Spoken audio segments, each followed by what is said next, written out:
Olá a todos, bem-vindos ao novo episódio do podcast da Rafus Press, Anfiteatro do Esquecimento. E hoje nós vamos tratar de um autor muito importante que está bastante em voga, né? Saíram matérias sobre ele nos cadernos culturais, não só no Brasil, mas no exterior. Ele recentemente fez o seu aniversário. E também há, atualmente, uma campanha no Catarse, que é uma homenagem. É só essa campanha no Catarse, né? Assim, digamos, na nossa esfera cultural brasileira tão depauperada, que tem que sobreviver aí a um governo para o qual a cultura não tem importância alguma, na verdade é um estorvo. Então você vê uma campanha em homenagem a um autor considerado, pelo menos no passado, até uns 15 anos atrás, ou até menos, na época que eu fiz a minha dissertação de mestrado sobre ele, um autor algo obscuro. E essa campanha ser vitoriosa, né? Essa campanha no Catarse, que eu vou comentar um pouco mais adiante a respeito, inclusive, do material à disposição nela, né? Está aí, digamos assim, digamos, na campanha, né? Em promoção ali na campanha. É uma vitória, de certa maneira, sim. Não é, e não pelo fato do autor não ser brasileiro, isso vai diminuir, né? A cultura, ela é universal e o Brasil necessita de referências importantes nessa cultura universal. Mas enfim, Lovecraft, Howard Phillips Lovecraft, esse é o autor. Na semana passada eu falei de Wieland e de Brockden Brown, e hoje vou falar de Lovecraft. E digamos assim, nessa minha fala, eu vou trabalhar três questões em torno de Lovecraft. Uma dessas questões é uma linhagem, digamos assim, uma especulação, né? Uma linhagem especulativa, mas uma linhagem possível, não é? Se algum dia alguém quiser desenvolver uma pesquisa nesse sentido, acredito que seja tranquilo. Além dessa linhagem, aí sim, uma hipótese, conectada ao que eu já falei do Brockden Brown na semana passada. E por fim, um paradoxo. Afinal, tudo que trata de Lovecraft necessariamente, provavelmente, vai incluir algum tipo de paradoxo, né? Essas especulações, evidentemente, todas essas questões que eu vou levantar aqui, vêm das últimas leituras que fiz, que vão estar enumeradas, né, na descrição, além, é claro, do link da própria campanha no Catarse. Bom, comecemos então com a linhagem. Essa linhagem, já mencionada, ela aparentemente é uma linhagem subterrânea. Nessa teoria defendida pelo Camilo Prado e Renato Sutana, no livro A Música de Eric Zahn, que é uma coletânea breve de Lovecraft, muito bem traduzida. Renato Sutana é um tradutor excepcional, trabalhos aí, até acho que, se não me engano, ele traduziu, deixa eu só ver na biografia dele. Sim, pois é.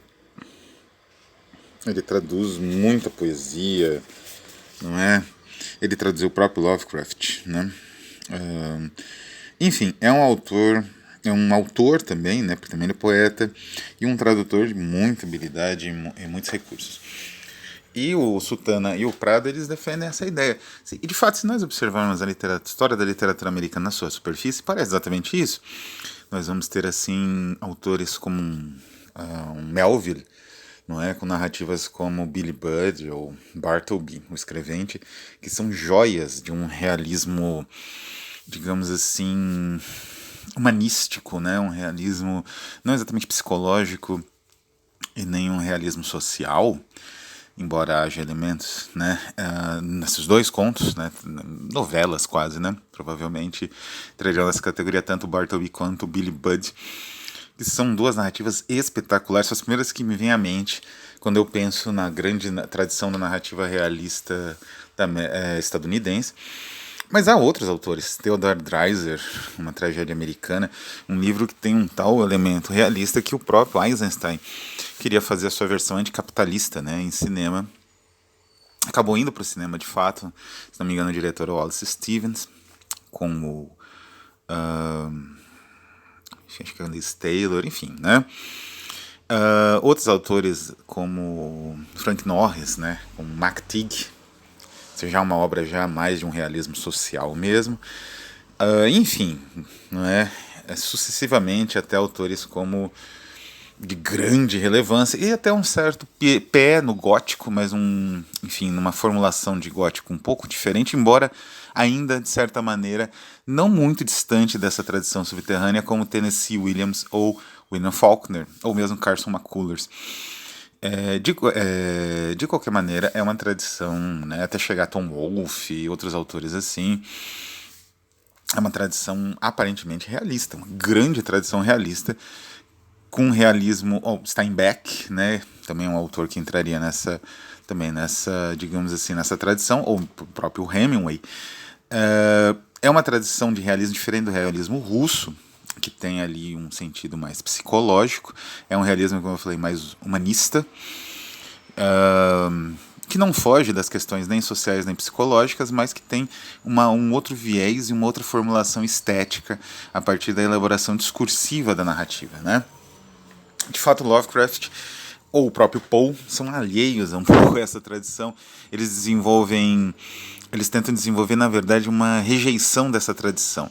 E nesse aspecto de reativo, negativo, crítico, nesse sentido, aparentemente a coisa toda começa com o Brockden Brown, que eu mencionei na semana passada, e que justamente, embora inaugure a literatura americana praticamente como uma atividade profissional, ele também se vincula a essa tradição gótica e, como eu disse, ele, digamos assim, utilizava como um edifício mental.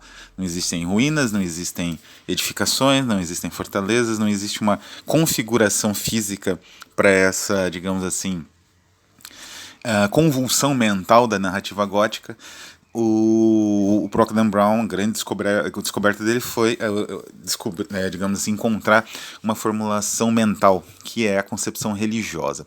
Essa concepção religiosa americana, ou digamos assim, do Novo Mundo, é uma concepção muito complexa, muito instigante, e que, embora seja até bastante estudada, eu acho que não foi até hoje devidamente, digamos assim, analisada a partir de seus diversos pressupostos, né? Porque essa concepção ela atravessa a literatura de um continente gigantesco, que é de toda a América, praticamente, do Canadá até o Chile, né? Você vai ter essas manifestações relacionadas à crítica, à questão de como construir uma literatura num novo território, e esse novo território é atravessado por uma percepção milenarista religiosa, né? É como se o novo território fosse um território em que pudesse existir o reino de Deus de uma maneira mais direta, como se você pudesse reconfigurar esse novo território. Aqui é o campo da utopia, não é? Para o Thomas More, a utopia, o viajante descobre a utopia na América. Aqui é o campo da nova cidade de Deus, da nova Civita Dei, não é? Então acho que esse aspecto espantoso e que gerou, enfim, né, a América houve autos de fé, na América houve perseguições religiosas, que eu já vou falar no caso da América do Norte, não é, específicas do mundo protestante.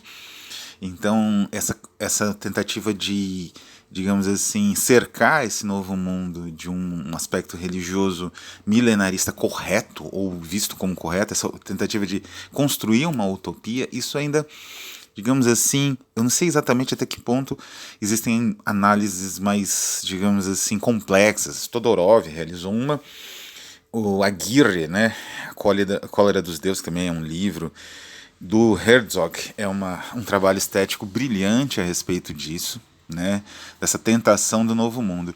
E essa tentação do novo mundo, no sentido da utopia religiosa, o Brockden Brown percebeu que era o caminho, a cidade tortuosa, né, a cidade, digamos assim, a construção pavorosa, relegada por nossos ancestrais, onde ele poderia ambientar o teatro, né, da sua ficção gótica. Isso logo, digamos assim, essa estrutura move essa tradição subterrânea mencionada pelo Camilo Prado e pelo Sutana, e move então um Nathaniel Hawthorne, não é? E outros o próprio Edgar Allan Poe, não é? Porque embora o Poe ele tente negar de tal maneira, digamos assim, ela tenta, digamos assim, destacar de tal maneira a singularidade da própria ficção dele dentro do campo histórico, né, e cultural da América do Norte, ambientando tudo na Europa, etc, etc. Ele percebe a questão religiosa que é constante na obra dele, seja a negação da religião convencional, em contos como A Revelação Magnética, ou O Caso do Sr. Valdemar, seja a negação da religião, digamos assim, organizada, como é o caso do Poço e o Pêndulo. Então a literatura americana, ela, digamos assim, foi impulsionada por essas visões religiosas, e nesse sentido, e aqui eu estabeleço a linhagem, o mais antigo precursor dessa narrativa gótica talvez seja Cotton Mather. Eu já mencionei o Cotton Mather algumas vezes, né? Inclusive no vídeo sobre Wieland. O Cotton Mather, ele era o filho mais velho, ou mais novo, agora não me recordo muito bem, é o filho mais velho de Increase Mather, que foi um dos fundadores, um dos pais fundadores da América, no sentido espiritual, pastor, né? E, na verdade, o Increase Mather foi um grande pastor, e o pai dele foi praticamente um dos fundadores da América, Richard Mather, né? Bom, ele nasceu em Boston e, enfim, era um dos homens das 13 colônias. E o Cotton Mather, ele desenvolveu especialmente, eu citei, né, a grande biografia sobre a espiritualidade na América, né, que é Devo tentar achar aqui. É um livro que ele escreveu, Eucarística Americana, como é que era o título? Não é? Enfim, ele escreveu uma grande biografia espiritual da Magnalia Christi Americana, né? Mas ele escreveu também o The Wonders of the Invisible World, Observations as well historical as theological upon the nature, the number and the operations of devils, em 1693. Essa obra, que foi relançada recentemente pela Exen Verlag, da Alemanha, numa edição de luxo e feita à mão, né? Mas encontra-se disponível na internet, num inglês arcaico, não de exatamente fácil leitura. Precisaria ir de uma reedição com um trabalho editorial, né, até crítico também. Mas enfim, essa obra, ela é praticamente a precursora desse tipo de gótico, porque ela, de certa maneira, não vai, digamos assim, ele vai buscar nas ocorrências cotidianas relatadas ali em processos de tribunais inquisitoriais, né, no Novo Mundo, realizados pela autoridade civil. Ele vai buscar as aparições demoníacas, como no famoso Tribunal de Salem, onde ele teve uma participação não direta, digamos assim, mas teve uma participação importante justamente historiando. Então esse livro é sobre os julgamentos em Salem e mais em outros lugares também, né, como o nome diz.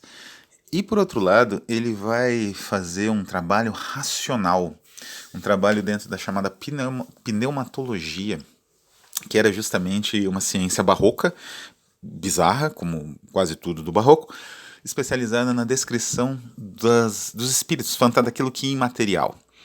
El Lente Dilucidado, no Frade Fuentepeña, na Espanha, é um exemplo, mas existem obras de outros, muitos outros, John Gall,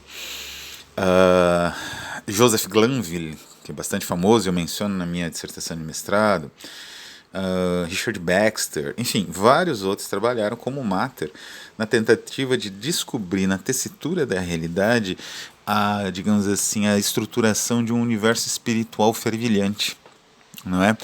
E essa tentativa faz com que ele, que tinha uma perspectiva milenarista, uma perspectiva de fim de mundo, ele compreenda essas aparições como uma espécie de conspiração para travar o desenvolvimento apocalíptico do reencontro do homem com Deus, né? Então, de certa maneira, é uma espécie de conspiração que lembra muito do próprio Lovecraft. E essa é a linhagem, né?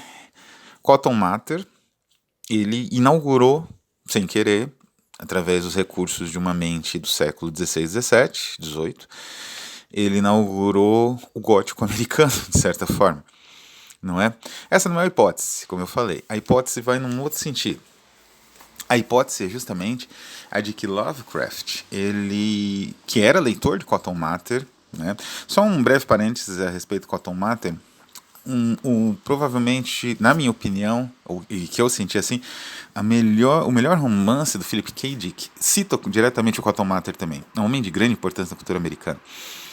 Ele é o patrono digamos assim, de um grupo, né, numa espécie de hospício interestelar, no livro do Philip K. Dick, Os Clãs da Lua Alfa, de um grupo de pessoas que tem uma forte depressão. Né? Aparentemente ele tinha, não sei se exatamente historicamente assim, mas ficou na mentalidade popular. Não é? Então leiam Os Clãs da Lua Alfa, que é uma obra brilhante, né, do Philip K. Dick, nunca foi reeditada, a Aleph costuma reeditar, não reeditou ainda, talvez porque tenha uma temática mais espacial, e o K. Dick tem que ser narrativas mais louconas, né, então essa aí vai ser uma das últimas a ser reeditadas. Mas voltando ao Cotton Mather, né, provavelmente o Lovecraft leu, não é? E essa é a minha hipótese, digamos assim. Antes, a questão da linhagem precisa ser terminada. Cotton Mather, então, digamos assim, produziu esse material que inspirou Brockden Brown na busca de um material, uma forma de materializar o gótico europeu, para materializar certas angústias que já eram visíveis, provavelmente desde a época do Cotton Mather, muito visíveis na sociedade americana, e que a grande tradição realista que acompanha aquele país não dava conta, que é um outro tipo de angústia. Edgar Allan Poe foi mais longe, ao mesmo tempo que ele negava a sua própria, digamos assim, essência nativa. Ele buscava novas ferramentas para quase um realismo psicológico, não é? No mergulho de psiques deformadas, deturpadas. Hawthorne e autores mais ou menos como ele, ou Fitzjames O'Brien, prosseguiam, digamos assim, Hawthorne menos, O'Brien mais, num campo underground em torno do Poe. Lovecraft inaugurou a partir também de Poe, inaugurou uma mitologia contemporânea muito específica, retomando o Cotton Mather de novo, não é? O Poe, como eu disse, o Poe aparentemente só se afastou, mas ele continuou também próximo da questão religiosa. E, mais recentemente, o Thomas Liggett, ele aprofunda ainda mais o Lovecraft, que não era essencialmente uma pessoa nihilista, né? Existe essa lenda, né, do Lovecraft. Ele era uma pessoa que tinha alguns problemas sérios de saúde, alguns problemas graves relacionados a decepções sociais, as convenções sociais muito estreitas.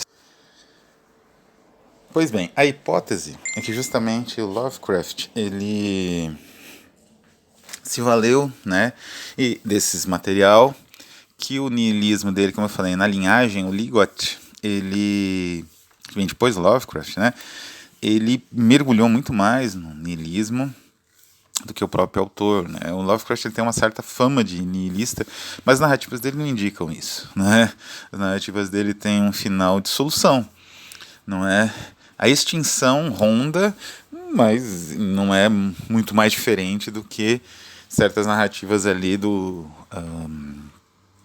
ficção científica e filme de ficção científica em que o mal pode retornar a qualquer momento, que isso pode se criar ali, configurar uma continuação.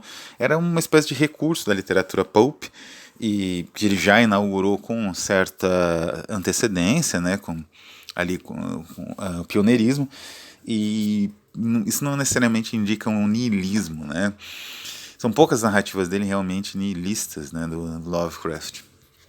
As narrativas dele são visionárias, com uma natureza muito peculiar que eu vou falar em breve, e muitas delas são atravessadas então por essa visão religiosa não ortodoxa, evidentemente, e por um aspecto quase teológico, né, de discussão quase ali que retoma o Cotton Mather dentro dos termos do Cotton Mather. Isso é interessante.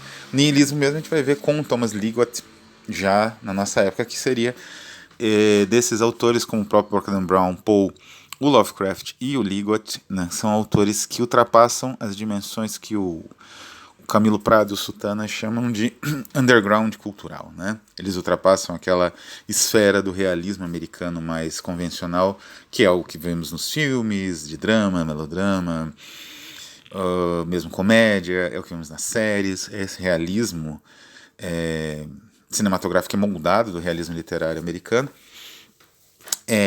Essas narrativas, esses autores ultrapassam as esferas mais limitadas, né, em termos culturais, e vão um pouco além. Bom, mas voltando à hipótese, então é essa, né? Quer dizer, o Lovecraft ele se aproxima dessas teorizações religiosas a respeito da América para moldar o seu universo. Daí o seu niilismo, daí essa desconfiança em relação aos elementos da realidade, a importância do sonho, dos presságios, não é? Isso tudo já vai, digamos assim, o Cotton Mather delineia, não é? E o Lovecraft se apropria com um brilhantismo imenso e cria, aí que tá o grande salto, porque senão ele seria só um indivíduo ali que se apropria de um outro autor mais antigo. Ele cria uma nova teologia, uma nova mitologia, uma nova concepção de sagrado, não exatamente nova, também vou comentar isso em breve, mas uma concepção bastante original dentro do contexto de modernidade em que ele está inserido. O Lovecraft, e aqui acho que vem o paradoxo, né? A gente vai já chegando, né? Então a nossa hipótese é que a partir da linhagem, né, que começa ali com esses pais fundadores que buscavam uma comunidade religiosa o mais perfeita, ou a mais, digamos assim, próxima do ideal possível, ele constrói, a partir das visões desses teóricos, desses teólogos, uma concepção muito própria de ficção visionária, e a partir disso digamos assim, ele se insere nessa linhagem, ele constrói essa visão, e é nesse momento que a gente tem um paradoxo. Uma pesquisadora vai estar citada na bibliografia do nosso aqui embaixo, né? Mas uma pesquisadora, ela trabalhando com Goya, ela percebeu que o Goya é muito próximo do cineasta canadense David Cronenberg. Por que exatamente? Porque o Goya, essa é uma referência de Luiz Nazário, né, que faz uma análise do Goya no cinema, no nosso novo livro sobre Goya, da Rafus Press. O Goya, por que ele seria próximo do Cronenberg? Porque o Goya, as visões monstruosas do Goya não surgem de devaneios ou de uma estrutura, digamos assim, delirante ou abstrata no sentido de dependente de um determinado bestiário, embora seja, mas dependente, digamos assim, desse bestiário de uma maneira direta, acadêmica, descritiva. Não é como acontece, sei lá, com o guidebook de vampiros, né? Quer dizer, o Goya não dependia desse bestiário, ele construía monstruosidades da mente dele, e embora essas monstruosidades fazem referência às vezes a tradições culturais específicas, como Saturno devorando seus filhos, que é da antiguidade, ou Aquelarre, que é uma representação de um sabá das bruxas, ultrapassa isso, né? Existia monstruosidade no carnaval, existia monstruosidade nos sambenitados pela Inquisição, existia monstruosidade na marcha dos flagelantes. Tudo é monstruoso, o universo é monstruoso. E essa visão, e aí está a comparação dessa pesquisadora com Cronenberg, é uma visão racional. É uma razão, e esse é um termo que eu achei perfeito, uma razão belicosa leva o Goya, como leva o Cronenberg, a uma monstrificação radical da natureza, não é? O Lovecraft, como aliás o Poe e todos esses autores que eu mencionei digamos assim, dessa tradição americana, do gótico americano, né, narrativo, da narrativa gótica americana, num sentido mais imaginativo, não no gótico do sul, que tem uma outra história muito peculiar. Esses autores, eles têm essa natureza dessa racionalidade belicosa, O Poe era muito conhecido por isso, né? Ele criou a narrativa policial exatamente a partir de uma racionalização quase mecânica, como se fosse a mente emulasse uma máquina digamos assim, deduções lógicas.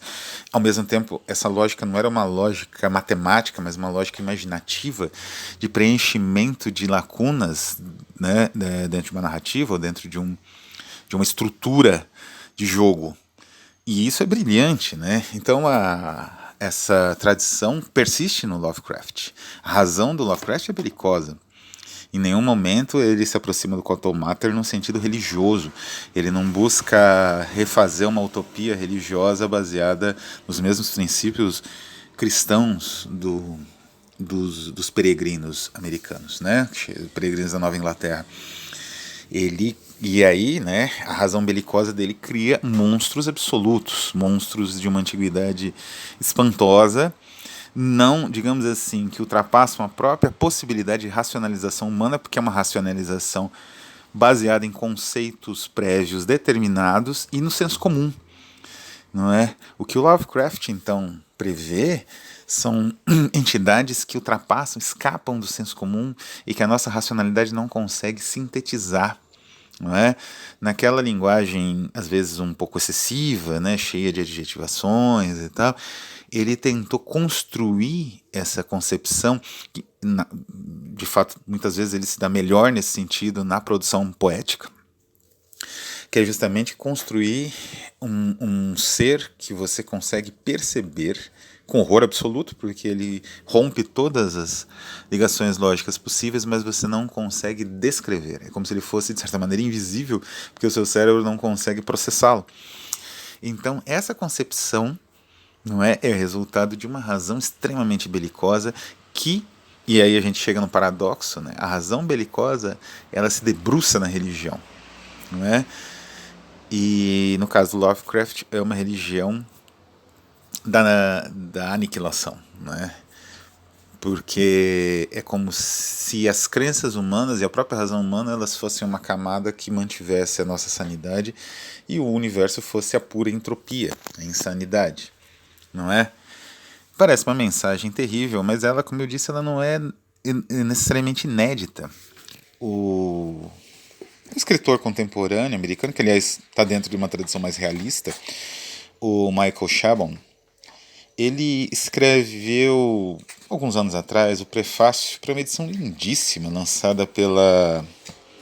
qual editora? Lançada pela New York Review of Books, né? A Children's Collection.